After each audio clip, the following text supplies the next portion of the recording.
그리고 이제 109편이 우리에게 나타나는데 예수님의 관점에서 109편을 보면 저주를 복으로 만드신다. 우리 예수님은 우리는 저주할 수밖에 없지만 우리가 저주할 수밖에 없는 인간조차 하나님은 예수님은 복을 받을 수 있는 자리로 초대하신다. 로 이제 109편의 정경적 관점을 우리가 생각해 볼 수 있겠습니다. 소위 저주시예요. 소위 저주시. 저주시는 사실은 없어요. 저주 기원이니까. 그래서 C.S. 루이스는 이 시를 가지고 벤틸레이션이라고 말하죠. 자신 속의 분노를 하나님 앞에 뿜어내어 숨을 돌리는 심리적인 순기능으로 보았습니다. 그리고 월터 브루그만 역시 마음속에 끓어오르는 복수심을 하나님의 마음 앞에 내려놓는 것으로 해석을 했습니다. 그렇지만 신학적 관점에서 볼 때 이것은 정당한 보복이에요. Just retribution. 시인이 너무 혹독하게 당했으니까 내게 준 건 너희 가져가라. 그러니까 하나님의 정의에 근거한 메시아의 기도이고 의로운 왕의 기도이고 또 정당한 기도라고. 그러니까 부메랑이 되어라 하는 거죠. 그렇지만 예수님은 궁극적으로 원수를 사랑하고 박해하는 자를 축복하는 자리에까지 이르도록 격려하고 있습니다. 그러니까 저의 기본적인 입장은 뭐냐면 시인의 저주 기원은 정당성을 갖지만 원수를 저주하거나 갚는 것보다 축복하는 것이 더 나은 길임을 신약 성경은 계속 가르쳐주고 있습니다. 시인은 궁극적으로 그들은 나를 저주하여도 주님은 내게 복을 주십시오라는 기도로 마무리하거든요. 28절. 그는 믿음으로 그를 괴롭히는 저주 언어들을 무효화시켜요. 우리가 저주를 받으면 어떤 현상이 생기죠? 누군가 나를 저주하면 그 저주가 우리 가슴에 화살처럼 박혀요. 그래서 내가 나를 더 괴롭히는 거예요. 그런데 이 시인은 믿음으로 이 저주의 효력을 없애버리는 거예요. 그 민수기 어디선가 보면 야곱을 해할 사술이 없다. 그죠? 이런 표현이 나오죠. 발람의 저주가 나오는데 발람도 결국 이스라엘을 저주를 못했어요. 우리는 하나님의 특별한 그 백성이에요. 그러니까 이게 저주 목회가 있죠. 저주 목회가 있고 저주 신학이 있어요. 너희 집에 뭐 저주를 없애라. 이런 또 굉장히 유행하지 않았습니까? 온갖 그 집안에 대대로 내려오는 저주가 있다. 이런 것에 또 교인들은 너무 현혹되는 것 같아요. 독하게 해야 교인들은 우리 말을 잘 듣나 봐요. 그 목사가 양순하면 교인들이 잡아먹으려고 하고 이리 때 같으면 그 굴종이라도 하면서 그렇게 따라가는 이런 모습을 보여주는데 까닭없는 저주가 없다는 이 말은 까닭없는 저주가 없다는 말을 프린스라는 사람이 가지고 모든 저주에는 까닭이 있다고 이야기를 하는데 까닭없는 저주가 없다는 이 성경 말씀은 저주의 원인이 없으면 저주가 있을 수 없다는 거예요. 그러니까 저주한다고 해서 그 저주가 임하지 않는다는 거예요. 그러니까 우리가 막 비방받고 저주받는 것들이 그렇게 두려워할 대상은 아니에요. 그죠? 정당하지 않기 때문에 그 저주가 독하기는 독해요. 그래도 믿음으로 우리가 이 저주 언어를 무효화시키는 이런 영성을 우리가 마음속에 만들어 가야 하는데 본 시인이 당한 비방과 모욕은 예수님에게 모두 성취되었죠. 예수님 보고 비방거리 만들었고 머리를 흔들었는데 예수님 십자가에 달린 것 보고 모욕하고 아하 성전 얼고 사흘에 짓는다는 자여 하고 조롱을 했습니다. 그죠? 이 시인이 던졌던 저주 기원이 가룟 유다에게 적용이 딱 되었습니다.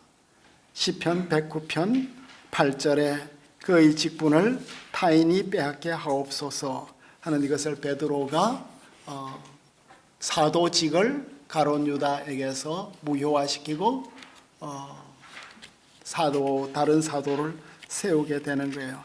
여기에서 이제 시편 109편에 대한 글은 많아요. 제가 109편 저주시에 대해서 신학진함에 긴 글도 쓰고, 그리고 저희 시편 주석을 쓸 때 그 당시에 나왔던 수많은 토론들, 또 새로운 토론들, 이건 시인의 저주가 아니라 시인을 저주하는 사람에 대한 저주를 인용한 것이라는 또 새로운 이야기들이 나와서 그런 것들을 다 반박했는데, 가장 최근에 읽은 글 가운데 참 멋있는 글이 있는 것 같아요.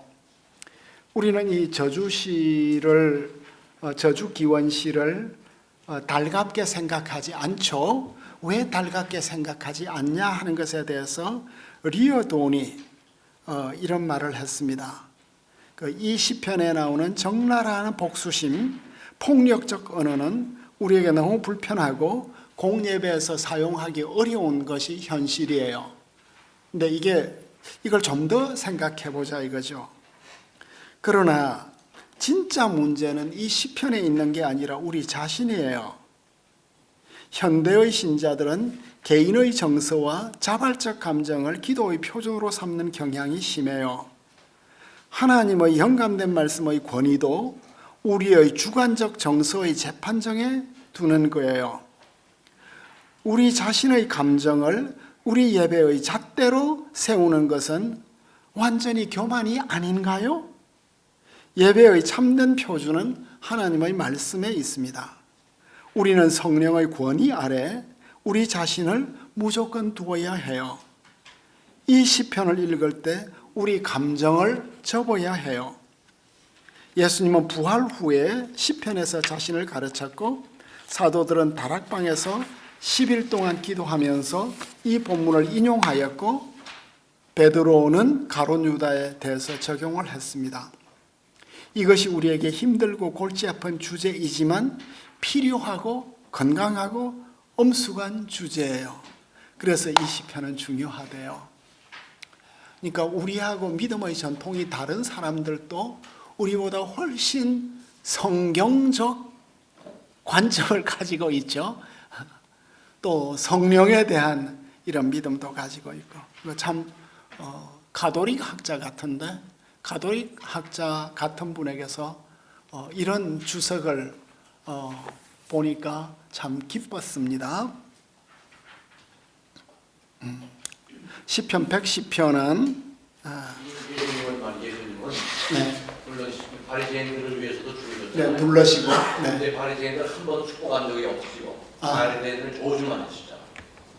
그들의 가르침을 저주하셨나요? 가르침을. 네. 그러니까 화 있을진저 하는 그것이 그 참 저주로도 들리겠네요. 그러니까 그런 것들이 초대가 아니었을까요? 그 히브리적인 어떤 어법으로서 그 바리새주의에 대한 이런 그 토론은 또 신약 안에서 더 깊은 토론 같아요. 예수님은 그 사내들인 가운데서도 예수님하고 친한 사람도 있었고, 예수님의 그 마지막 몸을 돌본 사람들은 다 바리새파들이었고, 오히려 바리새파가 기독교에 더 가까웠어요, 그죠? 사두개파보다.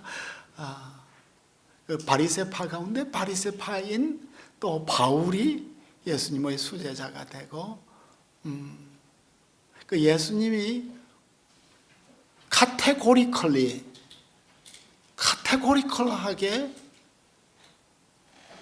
바리새인들을 구원해서 배제한 것 같지는 않아요.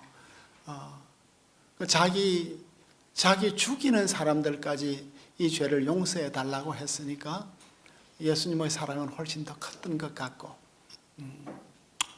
그 우리 한 편 한 편에 대해서 토론할 게 너무 많죠. 박노철 목사님. 바리새인 문제를 말씀하셨는데 그 마태복음에 보면 이제 저주장이 나오지 않습니까?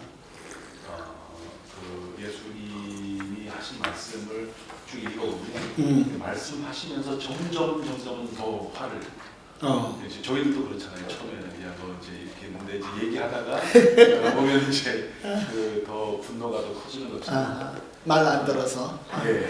그래서 이제 거기 보면은 이제 점점 커서 나중에는 이제 독사의 새끼가 그렇죠. 이런 이제 절정을 이루고 회칠한 무덤이더라라고 하는 것이 이제 절정을 이루는데 저는 바리새인들을 향해서 하는 것이 아니고 물론 바리새인들을 향해서 한다지만 외식하는 모든 사람들을 향해서 하신 저주라고 생각이 들어요. 그러면 십자가 위에서도 자기를 못 받는 자들을 다 용서해 주신 분이시고 세리도 창리도 다 품어주신 분이시고 영원한 사랑으로 모든 죄를 용서해 주시는 분이신데 왜 전체 바리새인이라고 보지 않는 거죠. 저는 이제 외식하는 모든 사람들이죠. 그러니까 외식하는 모든 사람들의 대부분이 바리새인들이었다라는 것이. 저는 이 문제를 가지고 고민을 굉장히 많이 할 수밖에 없는 목회 상황입니다. 그런데 이제 이거를 깊이 묵상하다 보니까 그럴 수밖에 없는 것이 만약에 우리가 믿고 있는 성경의 하나님이 인격적 하나님이시라면 하나님에게 있어서 가장 큰 모독은 자기를 이용해서 다른 존경을 받아내는 거죠. 그러니까 하나님이 목적이 아니고 하나님을 잘 믿는 척하면서 얻어지는 사회적인 지위 아니면 사람들의 존경, 인정 이 생명이 되어버리는 거죠. 그래서 저는 어떻게 생각을 했냐면 이제 뭐 이런 비유를 제가 들었습니다. 이제 남편과 아내 이 사랑의 신뢰 관계가 있는데 오랜만에 외식을 하러 이제 나갔는데 아내가 남편에게 이제 예쁘게 보기 위해서 이제 화장도 예쁘게 하고 또 미소도 짓고 식사를 하는데 사실은 남편 때문에 한 것이 아니라 외도하고 있는 남편의 등 뒤에서 식사를 하고 있는 그 남자를 향해서 남편에게 하는 것처럼 했지만 사실은 그 모든 것들이 다른 남자를 위한 거라면 인격을 갖고 있는 남자는 그리고 정말로 사랑을 하지만 이것은 용납이 될 수 없는 그래서 예수님도 죄 가운데 용납되지 않는 죄를 언급 이제 하신 것이 아닌가. 그러니까 그것이 그렇죠. 인격적인 하나님에 대한 모독이고 그 모독은 언제나 외식함으로 온다. 그러니까 예수님의 저주는 실제였을 것이라고 저는 생각합니다. 그러니까 요즘에도 하나님을 이용해서 아니면 교회를 이용해서 자기의 이익을 취하고 하나님을 너무 사랑하는 것처럼 막 하나에서 사람들이 나는 저렇게 하나님을 사랑할 수 없을 거야 라고 하는 어떤 그런 존경과 어떤 명예와 이런 것들을 갖지만 하나님이 볼 때는 회칠한 무덤이죠. 그거는 이제 그래서 저는 그것이 어떤 뭐 더 큰 사랑으로 덮을 수 있는 어떤 신학적인 것이 아니라 그 예수님은 모든 것들을 아시니까 그 인격적인 모독 가운데 나왔던 실제적인 저주가 아닐까 이런 생각을 해봤습니다. 그러니까 예수님은 용서하시지만 용서를 못 받아들이면 그는 저주 가운데 있는 거죠. 그러니까 예수님의 그 태도하고 수용자의 태도 사이에서 이 문제를 우리가 새로 볼 수 있는 것 같아요. 결국 이게 천국이 있느냐 하는 문제고 천국이 있느냐 할 때는 지옥이 있느냐는 거거든요. 그러니까 지옥, 그 저주, 불못이라든가 이 요한계시록의 모든 이미지가 결국 지옥은 스스로 가는 거잖아요. 그리고 내 마음 속에 지옥을 만드는 거고, 그러니까 궁극적으로 보면 하나님이 보내시는 거지만 스스로 가는 그 하나님과의 화해가 안 되고 용서가 안 될 때는 그 어두운 마음을 가지고 그 분노와 정오심을 가지고 그 적개심을 가지고 그대로 가는 곳이니까. C.S. 주장이죠. 아 그래요? 이제는 내가 C.S. 루이스인지 C.S. 루이스가 난지 잘 모르겠어. 네. 네, 말씀하시고요. 홍 목사님. 예, 좋은 말씀 들어서 감사하고요. 근데 조금 다르게 생각해 볼 수도 있지 않을까. 왜냐하면 그 저주하셨다는 뭐 말씀으로도 물론 들리지만은 이사야서에 화신탁이 많이 나오니까 화신탁, 화에 쓸 진주라고 하는 말씀이 선지서에 많이 나오고 회칠한 무덤도 에스겔서에 있는 말씀이거든요. 그래서 아마 주님께서 그 바리새인들, 서기관들 대상으로 멸망에 관한 그 예언의 말씀들이 또 이루어지는 거 아닌가. 그래서 일반적으로 공개적으로 대중들을 향한 회개의 촉구의 말씀이지 않을까. 그렇게 좀 생각할 측면도 있는 것 같습니다. 그 저도 지금 그 박노천 목사님뿐 아니라 그 모든 그 전통교회를 담당하는 목사들은 다 바리새인 때문에 좀 심히 고뇌하고 잠을 이루지 못하거든요. 대부분이.